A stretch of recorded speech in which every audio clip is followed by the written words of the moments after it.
Сәлеметсіздер ме оқушылар? Жайымса атындағы Ақсу жоғары көпсалалы колледжі мамандығы электр станциялары мен желілерінің электр жабдықтары энерго жүйелерінің релелік қорғаныс және автоматикасы пәнінен бүгінгі өтетін тақырыбымыз релелік қорғаныс және автоматиканы тағайындау. Дайындаған электроэнергетика бөлімінің арнайы пән оқытушысы Абдрахманова Жанаргүл Тоқтаровна. Бұл бізде алғашқы сабақ және релелік қорғаныс және автоматиканың тағайымына тоқталамыз, талаптарын және автоматиканың түрлерін қарастыратын боламыз. Кіріспе сұрақтарын қарастырып өтейік. Электр машиналарында және аппараттарда, кабельдік және әуе жүйелерінде, басқа да электр жабдықтарында әрдайым ток жүреді де кернеу астында болады. Сондықтан эксплуатация процесінде нормальды жұмыстың бұзылуы мүмкін және ол зақымдалуға әкеледі. Бастапқыда қорғаныс құралдары ретінде сақтандырғыштар қолданылатын. Кейін электр құрылғылардың қуатының және кернеуінің өсуіне және схемалардың қиындауына орай мұндай қорғаныс әдісі жеткіліксіз деп саналды. Сондықтан арнайы релелік автоматтар арқылы атқарылатын релелік қорғаныс атты басқа қорғаныс құрылғылары пайда болды. Мына суретте міне сақтандырғыштар релелік қорғаныстың аспаптары қолданылатын болды. Заманға сай энерго жүйелерінің дұрыс әрі және сенімді жұмыс істеу үшін электроавтоматиканың негізгі түрі релелік қорғаныс болып саналады. Релелік қорғаныстың екі негізгі тағайымы болады. Бірінші тағайымы қысқа тұйықталудың орнын анықтау және зақымдалған аймақты зақымдалмаған аймақтан ажыратқыштың көмегімен автоматты түрде тез арада ажыратуды қарастырады. Ал екінші тағайымы болса, нормальды емес режимнің пайда болу кезінде қалпына келтіреді немесе қызмет персоналына сигнал береді. Мына жерде екінші тағайымы жайында айтатын болсақ, нормальды емес режимі дегеніміз ол номинал мәннен ауытқып кетуі, мысалы кернеуден, токтан, жиіліктен. Осы параметрлері қалыпты мәннен ауытқитын болса, онда релелік қорғаныс өзі қалпына келтіреді немесе қызмет персоналына сигнал жібереді.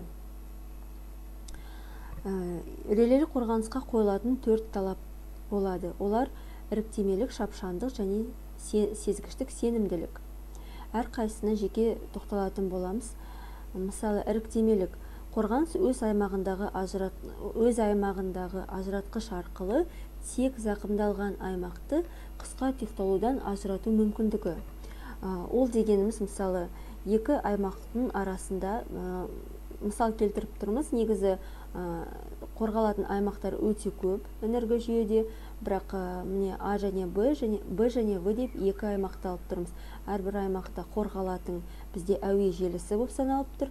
Қорғалатын элемент W1 әуе желісі және W2 екінші әуе желісі. Қысқа тұйықталу екінші әуе желінің бойында пайда болды және қысқа тұйықталу орнын К әріпімен белгілейтін боламыз. Және осы әрбір әуе желісінің бойына ажыратқыштар орнатылады. Егер қысқа тұйықталу болған жағдайда, сол ажыратқыштың көмегімен дәл осы әуе желісін сөндіру үшін қажет. Және сол ажыратқыштарды сөндіруге бұйрық беретін, немесе орысша айтқанда команда беретін бізде релелік қорғаныстар орналасқан. Мысалы, А1 және А3 ол негізгі қорғаныстар болып саналса, ал А2 мен А4 резервті қорғаныстар деп саналады. Әрине, мына жерде іріктемелікті атқару міндетін А3 деген негізгі қорғаныс ең бірінші А3 жұмыс жасау керек. Өйткені қысқа тұйықталу осы аймақта өзінің аймағында болып тұрғандықтан А3 бірінші қызмет атқарады. Одан кейін, егер ол жұмыс жасамаған жағдайда А4 қорғанысы іске қосылады. Ал егер осы екі қорғаныс жұмыс жасап тұр, бірақ ажыратқыш жұмыс жасамай қалған жағдайда, мына көршілес аймақтағы бұл резервті қорғаныстардың А1 немесе А2-сі жұмыс жасайды. Негізі А1 бірінші жұмыс жасау керекте. Жаңағы айтып кеткендегідей іріктемелікті тағы да бір мысалмен қарастырайық. Демек, іріктемелік деген қорғаныс кез келген аймақта зақымдалу кезінде тек сол зақымдалған аймақты ғана сөндіру керек. Жаңағы мысалға өте ұқсайды, бірақ мына жерде тағы бір ұғымды қарастырып өтейік. Мысалы, жаңағы айтқандағыдай Q2 ажыратқышы жұмыстан бас тартып жатса, жұмыс істемей қалған жағдайда, онда алдыңғы аймақта АБ аймағындағы Q1 ажыратқыш арқылы екі аймақта сөндіріледі. Q1 ажыратқышы арқылы. Бұны келесі аймақта әрекет ету жұмысын қашықтықты резервтеу деп атайды. Және осы қашықтықтан резервтеу егер алдындағы аймақта, БВ аймағында қорғаныс немесе ажыратқыш әрекет етпей қалған жағдайда қажет болады. Негізгі қорғаныстар жұмыс жасамай қалған жағдайда. Шапшаңдық дегеніміз өзі аты да айтып тұр. Демек, қорғаныс өзінің жұмысын тез атқару керек. Мұны былай деп жазған: құрылғылардың бұзылуын шектеу үшін қысқа тұйықталудың ажыратылуы тез арада орындалу керек. Тез арада деген шапшаңдықты білдіреді. Заманға сай энерго жүйелерінде тұрақтылықты сақтап қалу үшін аз уақыт беріледі. Мысалы, 300 және 500 киловольттық электр жабдықтарында 0,1 немесе 0,12 секунд уақыт аралығында, ал 110 және 220 киловольт жүйелерінде 0,15 немесе 0,3 секунд аралығында, ал 6 және 10 киловольтта 1,5 секунд немесе 3 секунд уақыт аралығында қамтиды. Байқаған шығарсыңдар, кернеуі көп болғанда өте тез арада сөндіру керек, өйткені өте жауапты электр жабдықтарына қатысты және кернеуі тогы өте көп қарқынды жүреді. Мынадай кернеуі көп энерго жүйелерінде, ал кернеуі аз болған сайын уақыты да көбейеді. Үшінші талабы сезгіштік. Қорғаныс энерго жүйенің параметрі номинал мәнінен сәл ауытқуы байқалған кезінде әрекет ету керек. Мына жерде көбінесе сәл ауытқуы байқалған кезде әрекет ету керекке назар аударыңдар.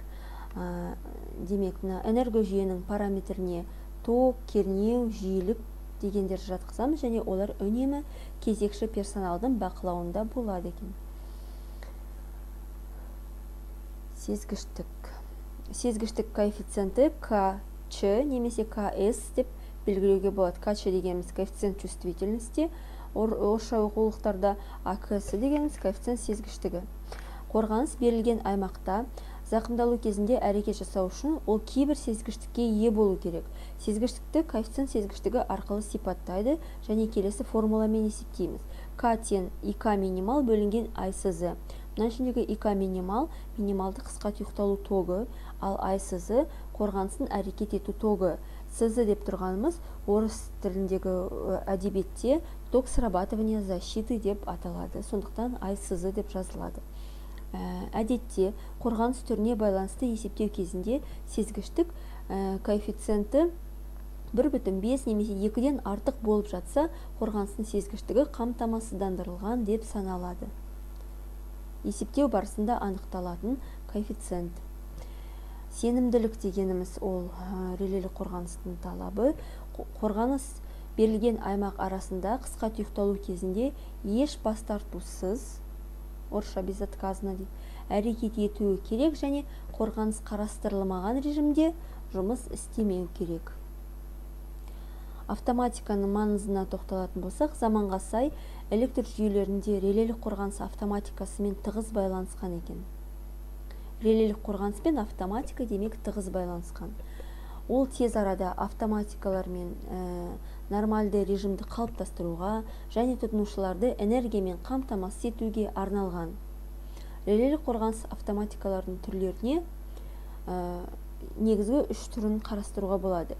Ол АКК автоматты қайта қосу, орысшасында АПВ дейміз, автоматическое повторное включение. РАК резервті қорек көзін автоматты қосу, орысшасында АРВ автоматическое включение резерва. АЖЖ автоматты жиілікті жүктеу, орысшасында АЧР автоматическое включение резерва. Бұл автоматиканың негізгі түрлері. Өндіріс орнындағы көрініс осындай шкафтарда орналасқан болады. Заманға сай релелік қорғаныстың және автоматиканың аппараттарын өндіруші зауыттарда шкафтарға жинақтап, электр станцияларда рет-ретімен орналастырады. Және осылардың барлығын қызмет персоналы үнемі бақылауға алып тұрады. Назарларыңызға рахмет. Келесі сабаққа дейін кездескенше сау болыңыздар.